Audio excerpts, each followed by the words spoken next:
How would you like to go on a little adventure today? Well, that is one thing I love about reading stories. They take you many, many places. Hi, I'm Lisa, and this is my furry friend, Lila. And today our adventure takes us to Thailand. It's called Mela and the Elephant by Dow Phumiruk and Ziyue Chen. Let's have a look at what's happening on this adventure. Mela set out to explore the banks of the Ping River near her home. Her little brother followed to the edge of the yard, hoping she'd take him along. "What will you give me if I take you?" He had nothing to offer. "Then you stay home," Mela announced. She turned and skipped along the road and across the grassy field before reaching the steep riverbank. She watched the water sparkle and splash below.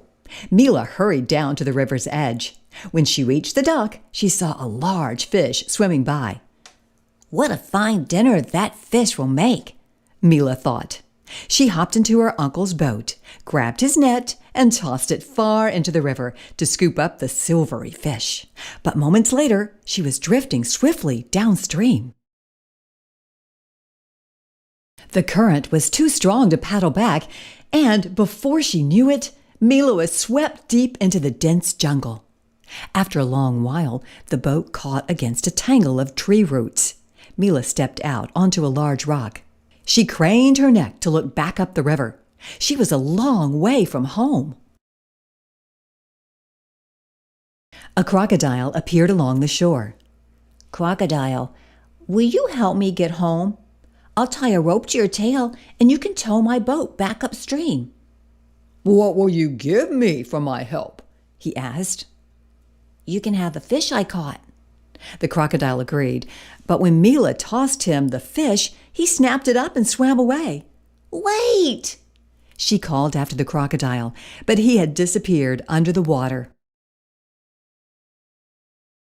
Mela looked around her.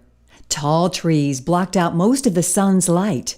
Leaves stirred overhead, and the river rushed at her side. She pointed herself upstream and started to walk. A leopard slinked into sight. "Leopard, I am lost. Do you know a way back to the village?" "I do. What will you give me if I show you?" Mela thought a moment. "You can have my sweater. It will keep your cubs warm on cool nights." Mela held her sweater out for the leopard to see, but the leopard snatched it up and leaped away. "How foolish of me," she said and sighed.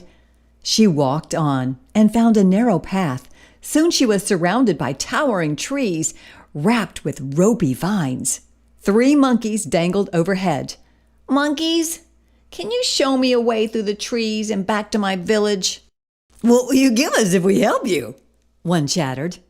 Mela held out her backpack. "You can have this pack to carry fruit as you travel through the jungle." But the biggest monkey grabbed it from her, and they all swung away.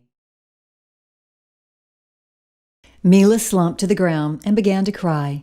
Night was falling, and soon darkness would settle over the jungle. She shivered. How would she get home now? Soon she heard the rustling and snapping of branches. An elephant lumbered his way toward her. "Child, are you lost?" the elephant asked. "I will give you a ride to the village."